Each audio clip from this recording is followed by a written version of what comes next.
Line में कौन भोजपुरी का अंदाज का लाइन हमारे मास्टर साहब बजावत हो। कोनो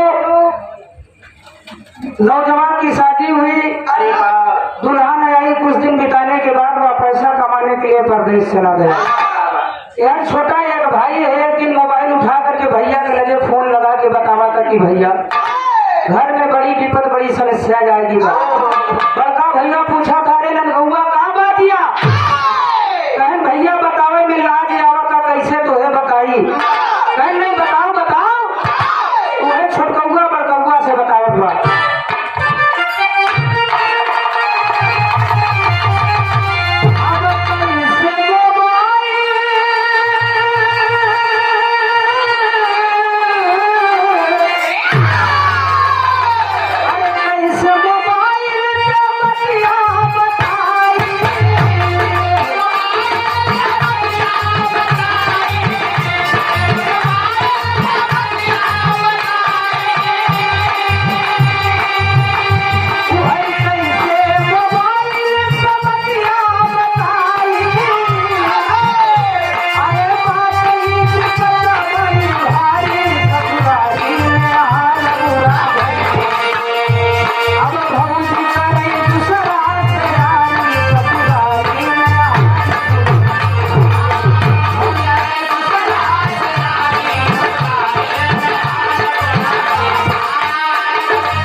समीक्षा जनरल स्टोर मलिकार महोदय जी की ओर से 51 रुपए का आशीर्वाद है, चरण वंदन है।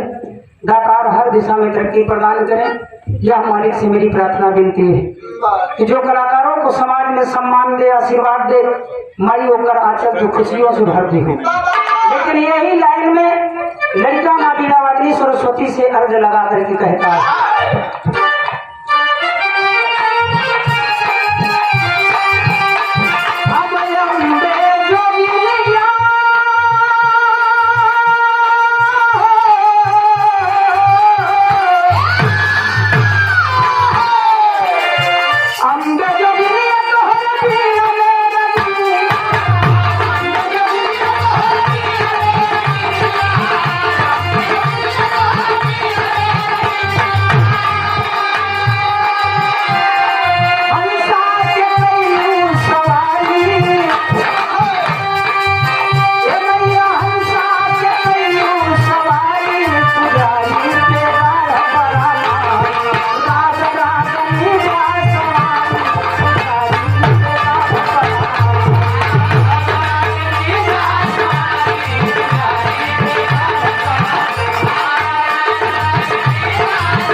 अम्बे जोगिनिया तोहरे बीड़ा में रगनिया, हंसा के कैलू सवारी पुजारी पे गाढ़ पर आमाई।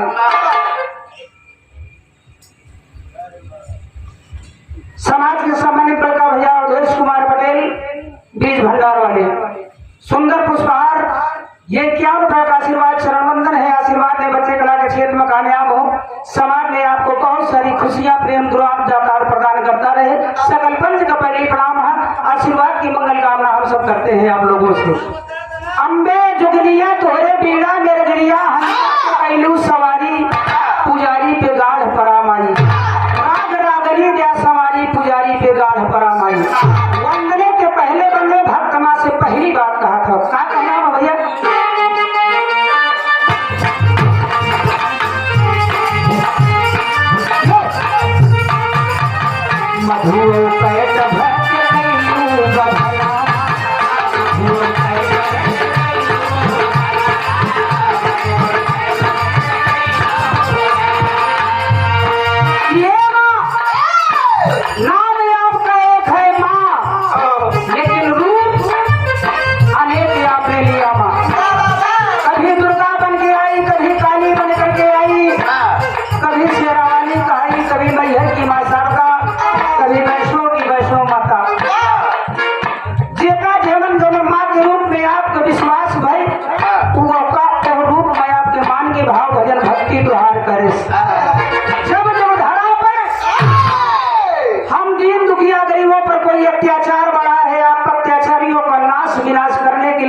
लिया माँ कि मधु कहे टभर के कईयू बजना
पियारी पुजारी पे गाढ़ करामाई वंदने के दूसरे वंदने दूसरी बात माँ से भक्त कह रहा है कैसे भैया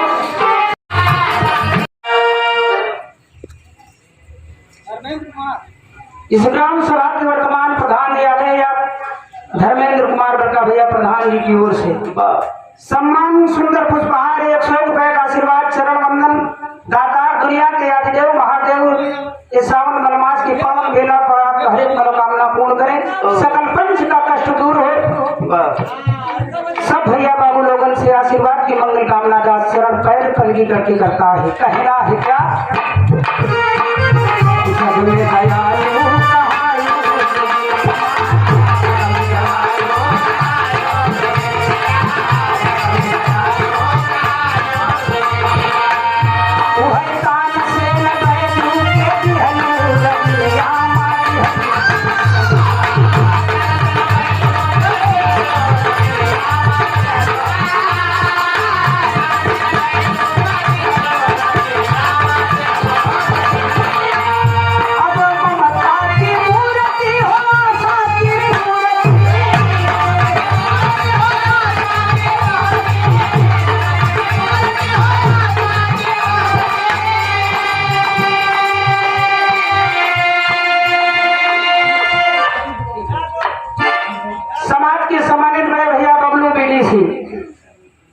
आप हरिडी की पांच सजने से सुंदर पुष्पहार 100 रुपए का आशीर्वाद सामने आपके जूता चप्पल कपड़ा का दुकानों को भैया का जेकर जूता चप्पल ले कोई भैया संपर्क करी सही कहा था का जोड़ा कहो खरीदे खरीदगा ना तो बेचारू दुकान का है खोल के बैठा तो बहुत बहुत नमन में भैया के बबलू भैया बीडीसी के 100 रुपए का आशीर्वाद चरण वंदन सकल पंच का पति प्रणाम आशीर्वाद की मंगल कामना का करता है ममता की मूर्ति हो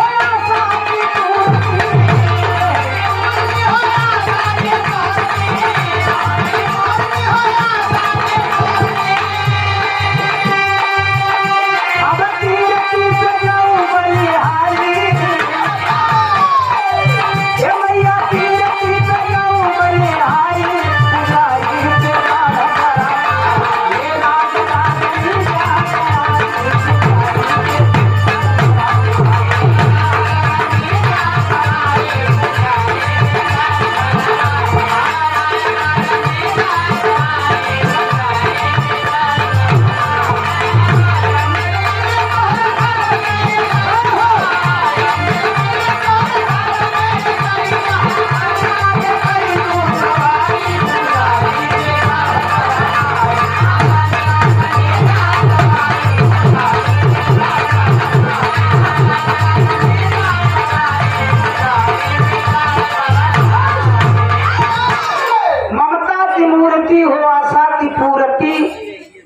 ड्यूटी पे जाऊं बलिहारी, पुजारी पे गाढ़ पराम आई।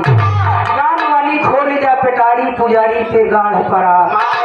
आखिरी अंतिम बंद दास अपने खानदान का परिचय माँ बीणा वादनी से बतावत हो कि मैया हमार बियाह के लाइन में कौन खानदान है, कौन गुरु घराना में हमार अंश अवतार भा के हमका बियाह बताएस के हमार आजा रहा के परपाजा रहा, जो कुछ है उनको भी नमन है।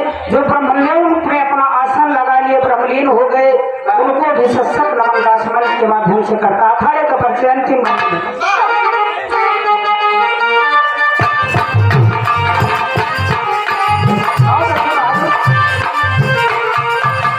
गुरु भोला बाबा की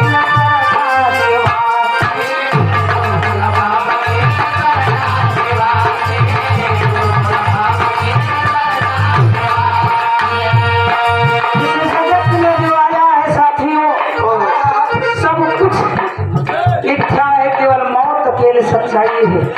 जाना सबको है, जो आया है सो जाएगा, जो बड़ा सो बुताना, जो खरा सो झरा।